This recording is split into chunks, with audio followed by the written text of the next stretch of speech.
میرے باپ اللہ تعالیٰ ان کی بخشش فرمائے مجھے اتنا کہا تو نے ڈاکٹر بننا ہے، تو نے ڈاکٹر بننا ہے، اتنا کہا کہ میں یہ سمجھتا تھا کہ میرے دنیا میں آنے کا مقصد ڈاکٹر بننا ہے۔ یقین مانو مجھے اتنی میرے ذہن میں میرے ماں باپ نے ڈالا، میرا تو نصیب کوئی اور اللہ نے بنایا تھا، لیکن میں اپنے ماں باپ سے یہ سیکھا کہ میں دنیا میں اس لیے آیا ہوں کہ میں نے ڈاکٹر بننا ہے، بس اڑنے کی طاقت نہیں ہے، راہ چمن یاد نہیں، یہ بھی نہیں یاد مجھے کس چمن سے پکڑ کے تم لائے، مجھے اپنے گھونسلے کی آزادیاں، اپنے چمن کی مہک خوشبوئیں یاد نہیں ہیں، مجھے اسی پنجرے میں ڈال دے، بس یہ مجھے دانہ دے دیا کر اور یہ کٹوری میں پانی دے دیا کر، بس میں اسی کی دیواروں سے لگ کے مر جاؤں گا۔ یہ اس امت کی داستان ہے، کتاب پرواز نہیں، راہ چمن یاد نہیں، انہیں یاد ہی نہیں ہے کس چمن سے اٹھائے گئے، نہ اڑنا بھی بھول گئے، راہیں بھی بھول گئے، کمانے کے سوا کوئی کام نہ رہا، کمانے کے سوا کوئی کام نہ رہا۔ نوجوانوں سے پوچھو کیا کرنا چاہتے ہو، یہ بننا چاہتا ہوں، وہ بننا چاہتا ہوں، یہ بننا چاہتا ہوں، وہ بننا چاہتا ہوں۔ تاجر سے پوچھو یہ پروجیکٹ لگا لیا ہے، یہ لگانا چاہتا ہوں۔ اتنی خوبصورت، اتنی اعلیٰ زندگی کا اتنا گھٹیا مقصد کہ جسے چھوڑ کے ہی چلے جائیں، وہ کیا مقصد ہے جسے چھوڑ کے چلے جائیں؟ چھوٹ جانے والی چیز تو مقصد نہیں ہوتی، تو گزرگاہ ہے بھائی۔ ٹک حرص و ہوس کو چھوڑ میاں، مت دیس بدیس پھرے مارا، قذاق اجل کا لوٹے ہے، دن رات بجا کر نقارا، کیا بدیا بھینسا بیل شتر، کیا گونی پلہ سر بھارا، کیا گیہوں چاول موٹ مٹر، کیا آگ دھواں اور انگارا، سب ٹھاٹھ پڑا رہ جائے گا جب لاد چلے گا بنجارا۔ بنجارا آپ تو سمجھیں گے نہیں، یہ پرانی اردو ہے، پرانی اردو۔ نذیر اکبر آبادی کہہ رہا ہے ٹک تھوڑی دیر کے لیے، حرص و ہوس کو چھوڑ دے، نہ در در کی ٹھوکریں کھا، کہ موت کا ڈاکو چھپ کے وار نہیں کر رہا، ڈنکے کی چوٹ آ کے کہہ رہا ہے کہ تجھے ماروں گا، تجھے ماروں گا، تجھے ماروں گا۔ لہذا یہ ساز و سامان، یہ گائے، یہ بھینس، یہ بیل، یہ جنس، اس زمانے میں کوئی ایسی فیکٹریاں تو تھی نہیں، تو وہ گندم موٹ مٹر گیہوں کو بتا رہا ہے جو جنس بازار میں بکا کرتی تھی، جس کے تاجر بڑے تاجر ہوا کرتے تھے۔ کیا یہ ساری جنس اجناس، یہ چیزیں، یہ سامان، یہ مال و متاع، یہ جب موت آئے گی تو یہیں پڑا رہ جائے گا۔ اور بنجارا، بنجارا کسے کہتے ہیں؟ بنجارا موبائل بازار کے تاجر، ایک موبائل بازار چلتا تھا جب ایسے سڑکیں نہیں تھیں اور شہر قریب نہیں تھے اور دیہاتوں کی آبادیاں تھیں، تو موبائل بازار چلتا تھا، نقل و حرکت والا بازار، اس میں تاجر اور اس میں دکاندار یہ سب ایک قافلے کی شکل میں چلتے تھے اور ایک جگہ جا کر ڈیرا لگاتے تھے، خیمے گاڑتے تھے، دکانیں لگ جاتی تھیں اور خرید و فروخت شروع ہوتی تھی۔ جب علاقے کے لوگ اپنی چیزیں، اپنی ضروریات پوری کر لیتے تھے اور وہاں گاہکوں کا آنا بند ہو جاتا تھا تو پھر وہ خیمے اکھاڑتے تھے اور اگلی منزل کو چل دیتے تھے۔ ان کو کہتے تھے بنجارا، بنجارا۔ تو آج تو شہر آباد ہے، رات کے پچھلے پیر وہ اکھاڑتے تھے جلدی آگے پہنچنے کے لیے۔ صبح جب جا کے دیکھنے والا دیکھتا تو وہاں چٹیل میدان، کچھ بھی نہیں، سب ٹھاٹھ پڑا رہ جائے گا جب لاد چلے گا بنجارا۔ جب میت اٹھے گی تو سارے ٹھاٹھ پڑے رہ جائیں گے۔ تو میرے بھائیوں، تبلیغ اس امت کا سبق ہے، اس امت کا مقصد زندگی ہے، اس امت کو پیدا ہی اس کے لیے کیا گیا ہے کہ یہ اللہ کے پیغام کو دنیا میں پہنچائیں۔ قل، کہو، کیا، ہذہ سبیلی ادعو الی اللہ علی بصیرۃ انا ومن اتبعنی وسبحان اللہ وما انا من المشرکین۔ کہو، قل، کل کے بعد ضروری بات ہے، پورے قرآن میں کوئی 300 کے قریب قل کا لفظ آتا ہے، قل قل قل، کہو کہو کہو، کہلوایا جا رہا ہے، کہو میر پور خاص والوں سے کہو میرے محبوب کیا، ہذہ، انگلی رکھو، ہذہ سبیلی، یہ ہے میرا راستہ،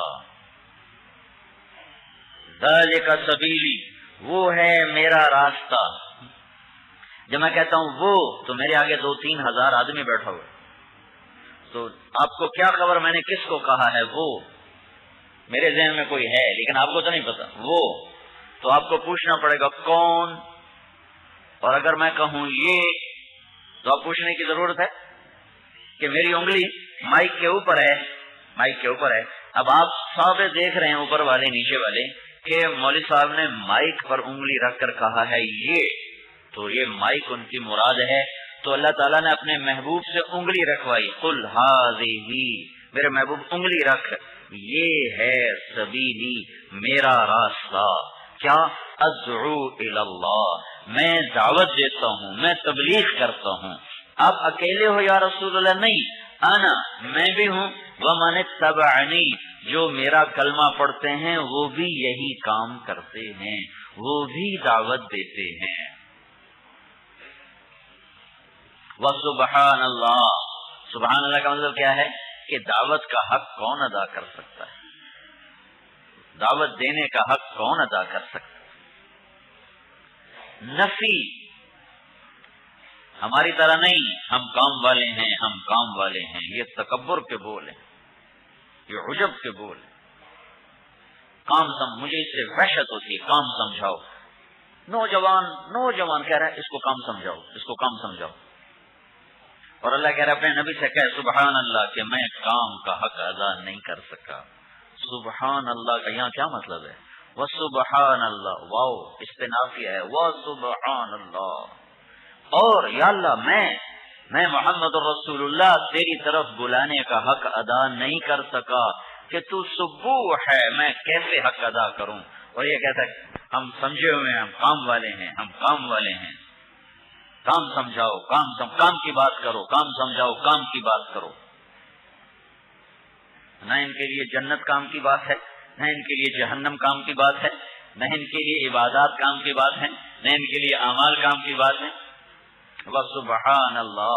چلو پیچھے، زیادہ پیچھے نہ جاؤ، تھوڑا قریب آ جاؤ۔ مولانا محمد الیاس صاحب رحمۃ اللہ علیہ نے ارشاد فرمایا، جو کام اللہ نے مجھے دیا ہے میں اس کے 100 حصے کروں تو میں اس کا 1/100 سمجھا ہوں، 99 نہیں سمجھا، اور جو میں 1 سمجھا ہوں اس کے 100 حصے کروں تو اس کا 1/99 تمہیں سمجھا سکا ہوں، 99 نہیں سمجھا سکا، اور تم اس کا 1 سمجھے ہو اور 99 سمجھے ہی نہیں ہو، تو یہ بچہ کیسے دعویٰ کرتا ہے ہم کام والے ہیں،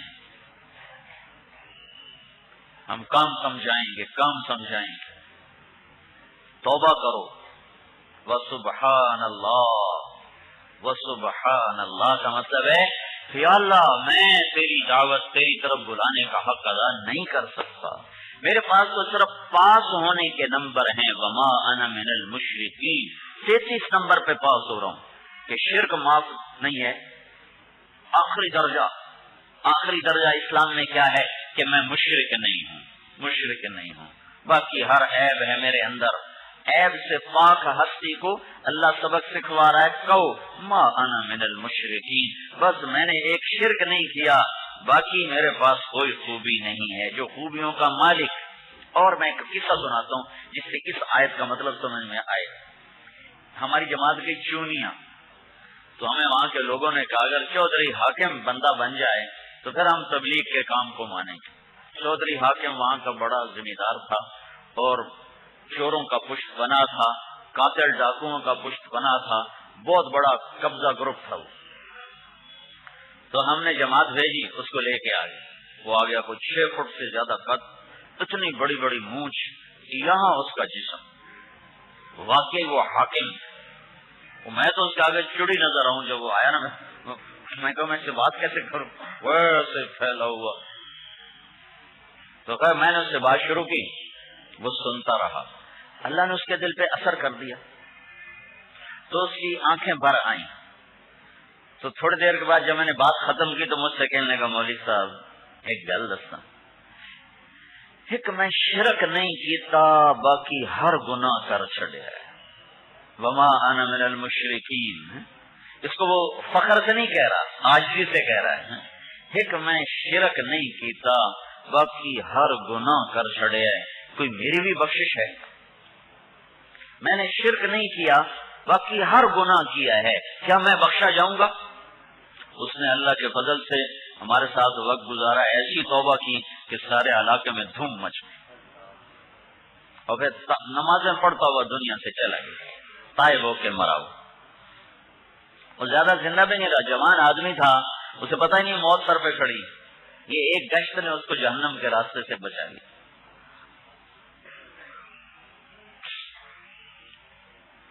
سب زمینیں واپس کی, زمینیں لوگوں کی واپس کی. لوگ ایسے ڈرے ہوئے تھے کہ کہیں چودھری صاحب آپ واپس نہ کرو, ہمیں ٹھیکہ دے دیا کرو. یہ ہمیں ٹھیکہ کہتے ہیں,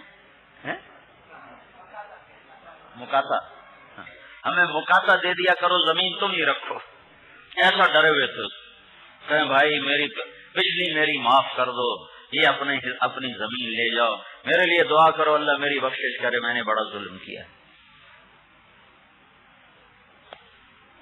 ما انا من المشرکین, یہ یہاں دعوے سے نہیں کہا جا رہا, عاجزی سے کہا جا رہا ہے. سبحان اللہ, عاجزی سے کہا جا رہا ہے تمہارا عجب نکالنے کے لیے کہ ہم کام والے ہیں, ہم تو بگاڑنے والے ہیں.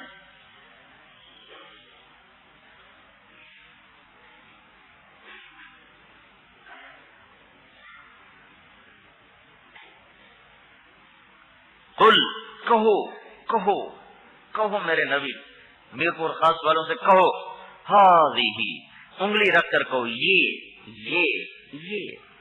تاکہ کوئی دھوکہ نہ رہے, کوئی یہ نہ کہے بدنی تبلیغ کس کا کام ہے, اور شاید صرف 3 دن لگانا ہی تبلیغ ہے اور چلہ لگانا ہی تبلیغ ہے. نہیں, سبیلی 24 گھنٹے کا کام ہے, دن بھر کا کام ہے, رات بھر کا کام ہے, پوری زندگی کا کام ہے میرا. سبیل, طریق کہتے ہیں اس راستے کو جو پاؤں کے چلنے سے بن جائے, جیسے دیہاتوں میں گوٹھوں میں ہوتے ہیں طرق یطرق, پاؤں کے چلنے سے جو راستہ بن جائے. سبیل ہے سبل سے, سبل کہتے ہیں کسی چیز کو ڈرائنگ کر کے نقش کر کے اتارنا اور بنانا. سبیل, ویسے طریق بھی کھلے راستے کو کہتے ہیں, سبیل بھی کھلے راستے کو کہتے ہیں, مترادف ہیں, لیکن اپنی طرقہ میں سبل میں آ کے دونوں الگ ہو جاتے ہیں. سبل بارش کو کہتے ہیں, سبل وہ بارش جو آسمان سے اترے اور زمین پہ نہ پہنچے اس کو کہتے ہیں سبل. سبل سے ہے سبیل. دعوت کے کام کو پانی سے تشبیہ دی, بارش سے تشبیہ دی ہے, جیسے بارش سے دھرتی زندہ ہوتی ہے, دعوت کے کام سے دل زندہ ہو جاتے ہیں.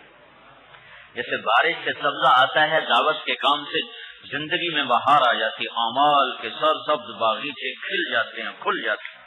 جیسے بارش سے فضا صاف ہو جاتی ہے, ایسے بارش سے دعوت سے دلوں کی زمین صاف ہو جاتی. جیسے بارش سے پھٹی زمین پھٹ جاتی ہے. ابھی راستے میں ہم دیکھ رہے تھے زمین میں پھٹن بارش نہیں ہوئی, تو جب بارش آتی ہے تو ساری زمین ایسے مل جاتی ہے. دعوت کے ذریعے سے پھٹے ہوئے دل مل جاتے ہیں, ٹوٹے ہوئے دل مل جاتے ہیں, شگاف پر ہو جاتے ہیں اگر دعوت صحیح ہے. دعوت تو اپنی تاثیر کے ساتھ آج بھی ویسی ہے جیسے پہلی صدی میں تھی. کرنے والے میرے آپ جیسے ہیں, وہ ہماری کمیوں کی وجہ سے شگاف پر ہونے کی بجائے شگاف بڑھ جاتے ہیں. سبل سے ہے, سبیلی میرا راستہ. سبیل جیسے بارش سے کائنات میں حسن آتا, قوس و قزح بارش سے پیدا ہوتی, اس رات رنگ کی پینگ بنتی ہے, دیکھا. ایسے ہی دعوت اللہ میں رنگا رنگ کی دنیا چھپی ہوئی ہے, اعمال کا ایک خوبصورت جہان چھپا ہوا ہے. جب دعوت زندہ ہوگی تو اعمال کی قوس و قزح سارے عالم میں, ساری دنیا میں, ساری ہر گھر میں وہ قوس و قزح کے رنگ ابھریں گے اور زندگی دنیا میں جنت کا مزہ دیکھے گی.